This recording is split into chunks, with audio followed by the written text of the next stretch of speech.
Are you an author who's tired of the long waits and low royalties? Exact Rush is here to change the game. We specialize in publishing with precision, and we get your book to market in just 3 to 6 months, not years. But we're not just about books. We also support your photography, web design, and content creation needs. Our focus ranges from spirituality to pop culture, and we're excited about our diverse lineup of upcoming releases. So, if you're ready to keep more of your hard-earned money and get published faster, Exact Rush is your ticket. Visit exactrush.com and turn your creative dream into a profitable reality today.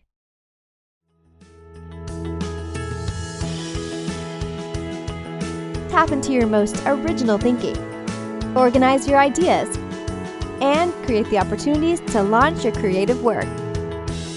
Unlocking your world of creativity with best-selling author and brand innovator, Mark Stinson.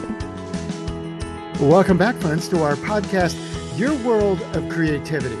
And we're sharing stories of creatives from all walks of life, but you've come to a great episode today, a major first in our podcast. We've talked to authors and actors, marketers and musicians. I even talked to a celebrity dentist, a toy inventor, and a game show creator. But today is our first interior design professional coaching platform, podcaster on all things home design.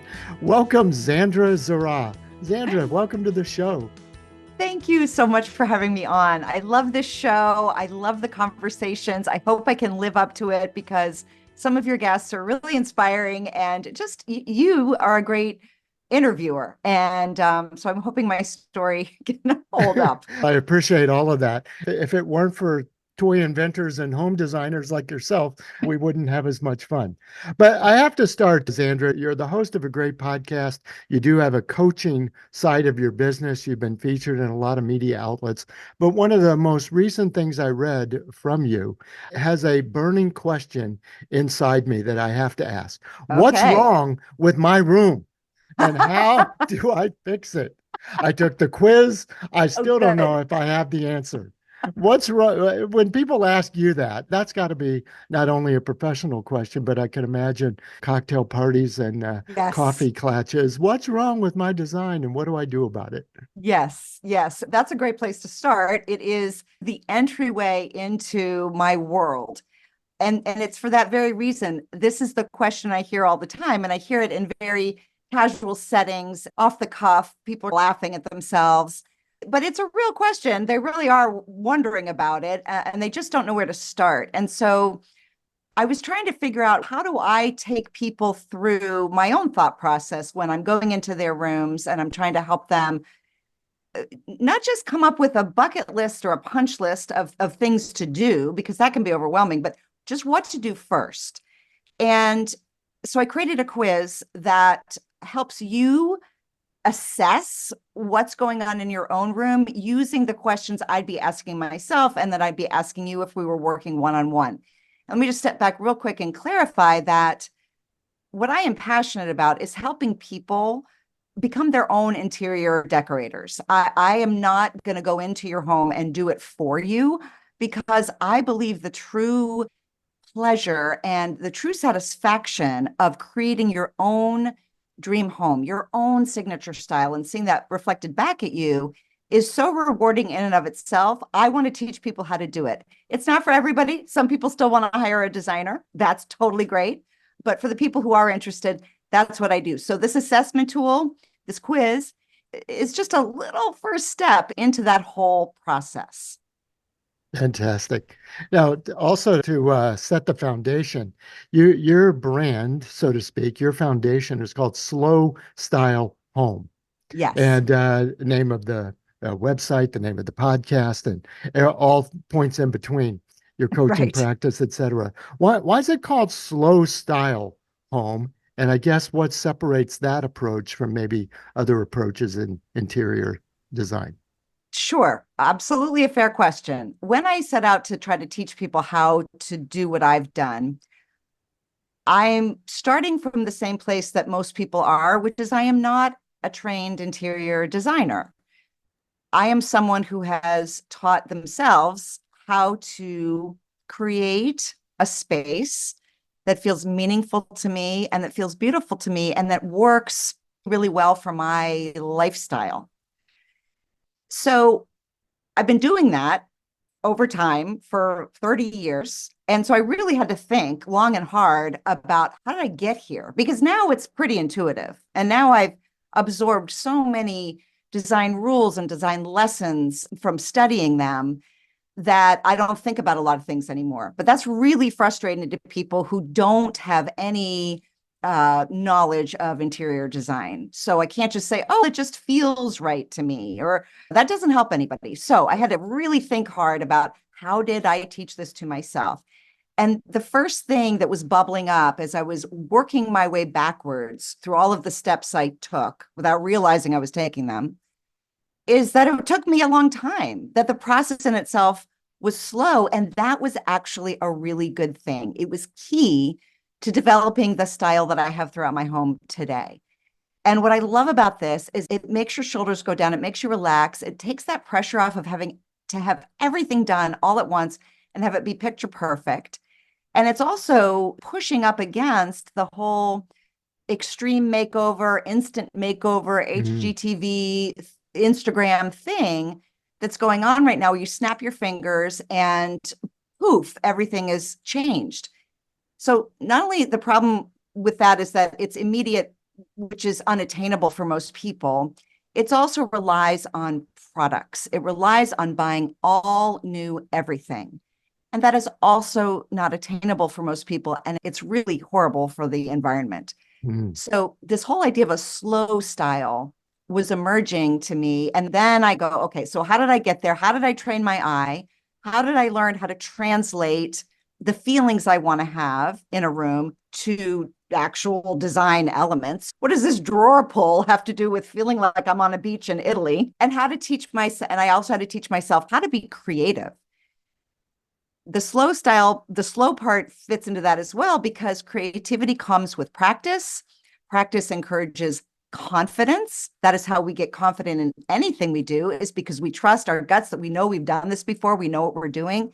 And so the bulk of what I teach is how to be creative and how to translate those ideas, those feelings into actual design decisions that aren't going to cost you an arm and a leg, aren't going to hurt the planet, and are going to go the distance and be with you for a while. And I heard another interview where you said this is starting with what you have too. Yes. You don't have to go to the furniture store, or as you say, watch the TV show, buy the latest thing, and break the bank, honestly. So there is that makeover part that people think, if I go all in on my interior design, there goes the couch and the chair, but also there goes the blinds or the curtains or the rug or the whatever else you got. And all of a sudden you're completely it adds up. broke, but you have a great Pinterest. Right, exactly. So I guess this idea of creativity with what you have, boy, isn't that interesting how that could cross a lot of creative fields and a lot of creative bounds, right? Start with what you have. It does. And I hear a lot of people say, oh, I'm not creative, or I don't have a knack for decorating, or I don't have a good eye. And what I say to those folks is, you don't have to be born with it. It is something you can learn. So let's get a little bit more into that practice of creativity that you were just referencing. It's so simple. It's about noticing things and then trying them out in your own rooms. But I say noticing things, go ahead and study the masters, study the designers, go get their books, get them out of the library if you want to, get the design magazines. And when you flipping through and you see a room that you go, oh, I love that room, don't just keep flipping the pages. Start really looking at things like scale. How big is the furniture in relation to each other and in relation to the room itself? How big is the rug? How much lighting is there? How many different sources of light is there? What's going on with the shapes of objects? Is there a mix of curvy and straight and organic? Look at the patterns and how they're being mixed together. You can't replicate exactly what in a magazine or in a book to your own home, but you can learn lessons from it. So noticing what you like and making mental notes of it, or writing in a book, oh, I really like this, I really like that. You're going to start to see patterns emerging of things that you are naturally always drawn to. And that's what's important. What you love, what you like, what you're passionate about, that's what needs to come out through your home, regardless of whether it's in or out in terms of a trend. So noticing is the first part, and the second part is practicing. And so I literally mean that. Take everything out of a room, roll up the rug, and start fresh with bring other furniture in from other rooms. Change around the focal point. Change out the size of a rug. If you feel like the rug is too small and it making the room feel small, then maybe you've got a bigger rug somewhere else. Change it out. I'm not saying it's going to stay there forever, but it's the way for you to test out, do I like this? Does this feel better? And that goes with smaller things too. So I'll say to people, let's take everything off of this mantle or this bookshelf or whatever. Let's start playing around with vignettes. How do these things go together? What are the shapes like? How is the height? Are the heights differing? Does it feel appealing to you? The design rules that are in place that you may not know, the ones that are good and useful and not based on trends, are there because of hundreds of years of people back in the Renaissance and back to the Greeks and before that. They figured out that symmetry can be pleasing. Asymmetry does something else. Groups of 3 are pleasing to the human eye. Vantage points. Humans like certain vantage points better than others. So all of this stuff is there. You can read it. You can learn about it. You can research it. That takes a long time. I feel like the best way to do it is just play around with it yourself. And that to me is an act of creativity. Love that. Now, Zandra, that we know the kind of foundation and philosophy and principles, you really formed then your creative business around it. So Yeah. we'll turn the page now to how you've created a business around these philosophies, including a Okay. podcast, a great website, clubs, I'll call them. This idea of read, listen, and join really Yeah. resonated with me when I saw it on your website. Oh, You've good. interviewed a lot of people about this principle. How did you really get inspired to say, this is what I want to do? I guess I'll call it vocationally. Yeah. I don't want to give you every single detail of the past. So let me Well started. yes. When I was born, Yeah. I'll give you the short condensed version. I hate to say this is so cliche. I've always been creative. I've always wanted to do something creative. So many people say that. It is true for me, but I guess what's more interesting to me is how I've loved the business side of things. I never expected to be an entrepreneur. I never expected to run my own little business. And I have found that even that is creative to me. The marketing is creative. The production is creative. Production of a podcast, interviewing people is creative. So I've loved that this life that I'm building has opened up these doors to me to a world that I didn't grow up with and really knew nothing about. The company used to be called Little Yellow Couch. I started it with a business partner. We floundered for a while. We both loved design. We weren't sure what we wanted to do with that. Fast forward, we started a podcast. And we started the podcast really not because we knew anything about podcasting or even cared. In fact, we didn't even care if anybody listened to it. Our thinking was, oh, we'll interview some bigger fish in the design industry to help us build our platform. Lo and behold, we loved it. And we realized that the thing to talk about, the conversation that was missing, was why does this stuff even matter? Why does style matter? There are so many problems in the world. There are so many issues we could be dealing with. Real life is hectic and busy. Why do we care so much about our napkins and our curtains? But we did. And I didn't want to feel guilty about that. I wanted to explore why this meant so much to me. And it really came down to craving beauty and realizing that everybody, no matter what you've got going in your life, everyone deserves to live inside beauty. So we started asking those kinds of questions to designers, bona fide designers who actually went to school for this stuff and were practicing. My business partner left. I continued on. And the idea for teaching people how to do what I was already doing on the side and what I was hearing designers talk about started to crystallize. So the podcast had been going on for 7 years.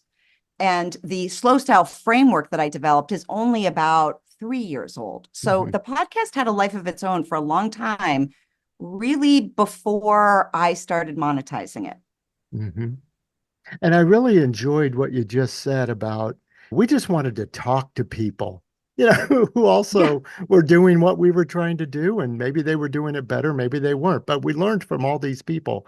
I couldn't help Yes. but see the parallels, Zandra, that you've interviewed over 300 people. I've had 300 episodes, which I don't even Yep. know how that happened. But Yeah. there is a sense of expanding your little world, isn't there? Hmm. That you get on the microphone and now, if it wasn't a microphone, would you actually call these people and would you say, could I spend a half hour with you? We No probably way. wouldn't. No way. So it has been a real opportunity to, like you say, get out there, meet some new people, get inspired yourself. Yes. And does that feed your creativity? In other words, there's a balance between what you talked about in the creative space and the demands of trying to run a successful business platform, et cetera.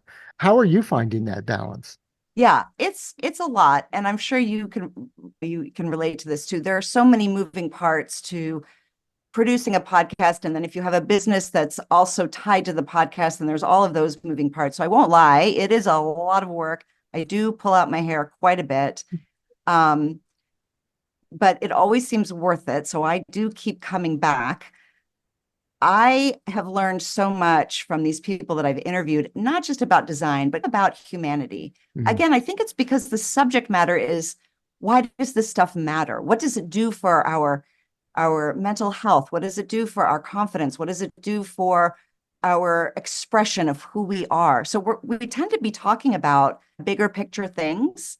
And that to me is so uplifting. And when you connect with somebody, it just feels, oh, I made a connection with another human who I didn't know a half an hour ago. And now I feel like we could totally sit down over a long meal and just keep it going, having a great conversation. So Mhm. it is very rewarding. And I have to keep reminding myself of that when you're in the weeds of the business side of things and nothing's working tech wise and you're calling somebody on the helpline and not getting anywhere. Yes. Isn't it a lesson in confidence too for any creative listening? Is to say maybe during COVID we thought people are sitting at home. I think I'll reach out to them. But I Yeah. think there's a real culture shift in mentoring and supporting other creative people that says Yeah. reach out, ask for advice, ask for an interview, ask for a recommendation, whatever it is. Because Yes. don't you find people are more open to that these days? I do. And it's so beautiful. It really is. I think that, especially with social media and things like HGTV or YouTube, we tend to think of people that we hear on a podcast or see in a TV show or read in a book as being different than us, as being unapproachable because I don't know, because they have some sort of platform that we don't Mhm. have. But the truth is, they are craving human connection, I think, just like the rest of us. And that, to your point, I think COVID really pointed that out to us, how human we all are and how much we need human connection. And it never fails to surprise me when I get the word yes. I get the word Mhm. yes a lot from people when I ask for things. And it's so heartening. So good.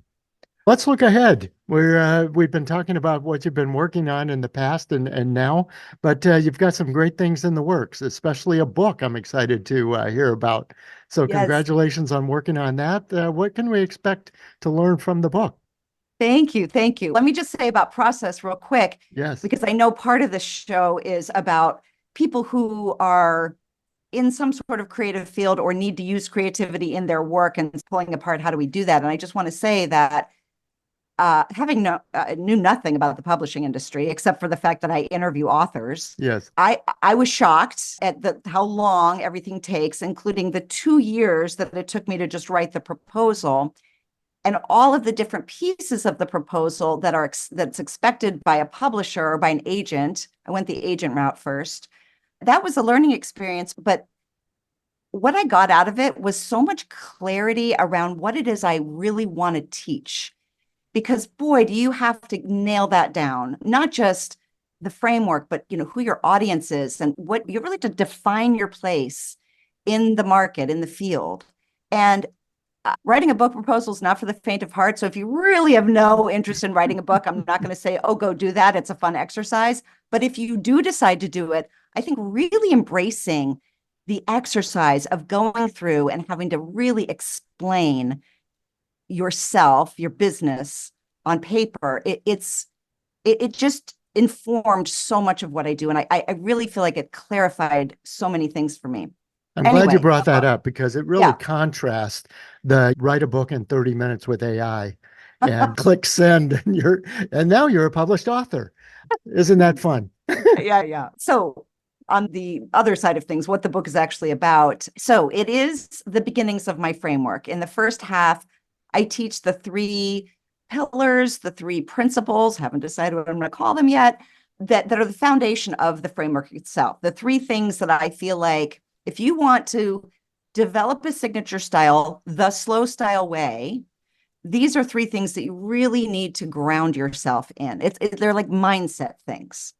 And then the second half of the book are the 5 elements that I am pretty sure you're going to see in every slow styled home. And the reason I did this, it's a bit prescriptive, and I tend to shy away from that because I really believe everybody is their own judge of what's beautiful. But it's prescriptive because I think people need examples. They need concrete examples of what this looks like. So the first half is much more philosophical and abstract. And the second half is, okay, this is what I'm talking about. Let me show you some photos that put these things into play. So I hope that is useful. I do think that's how most people like to learn, is through examples. Yeah, it really brings you, like you said, the philosophies, but then here's how you practice it. Yeah. Yes, Yeah. very good. That'll be fun. Now, when can we expect to look for this book? Not until Not spring of right away. 2025. Well, Yes. Another thing that I've learned about the publishing industry, everybody says it takes a while, but what I didn't know is how far in advance my work has to be done. My deadlines, my final deadline is June 1st of this year. And then the book doesn't come out until spring of 2025. So I don't have that much time. yes, yes, The we book have needs, deadlines. yeah, exactly. I love Exactly. that. In the meantime, then, where can we find you and your work and follow what you're up to? Well, thank you for asking. You can find everything, as you said in the beginning, at slowstylehome.com. And you mentioned taking my quiz. Thank you so much. Yeah. Yes, you can take a free quiz. There's a button right at the top that will just help you, like I said, get you focused on the very first thing you need to work on if your room is feeling off or not right to you. And then after you've done that and absorbed some of that, if you want personalized help from me, then there is the opportunity to join the Slow Style Society, which is our membership. It's our monthly membership where you got access to a whole lot of video tutorials, but then also access to me to help you personally. So again, slowstylehome.com. And that's the name of the podcast, as you said, Slow Style Home. And I guess that's it. That's the best way to find me. There you go. We'll find all things Zandra and slow style homes. Very good. Listeners, my guest has been Zandra Zuraw, and she is the creator, founder of a great company and practice called Slow Style Home. We've been talking about principles and practice, and those things go together for sure. You can find quizzes, podcasts, groups, all sorts of things at slowstylehome.com. Can't thank you enough, Zandra. It's been a Oh, great conversation. And I my think pleasure. mainly I do like the idea of, yes, we need to get inspired and have all sorts of great creative ideas, but this idea of start where we are Yeah, really rings true with me. So thanks for sharing good. that with us. I'm so glad. It's been a real honor to be on your show. Like I said, you have great guests, and I'm just really happy to be amongst them. So Well, thank you so much for having me on. fantastic. Thank you.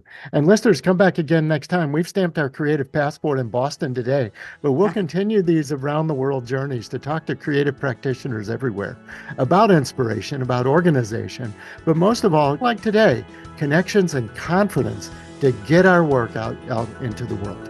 So until next time, I'm Mark Stinson, and we'll keep unlocking your world of creativity.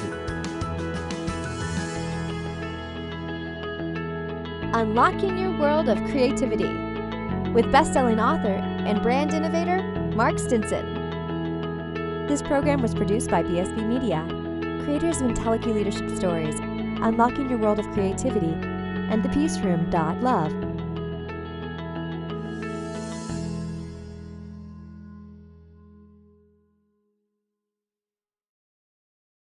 Hi, we're the Goo Goo Dolls. We're fortunate that our daughters have what they need to grow and learn. But that isn't the case for nearly 13 million kids in the U.S. that struggle with hunger. Childhood hunger is a heartbreaking reality that Feeding America is working to change. Each year, the Feeding America network of food banks rescues billions of pounds of good food that would have gone to waste and provides it to families and children in need. You can help kids in need in your community by visiting feedingamerica.org.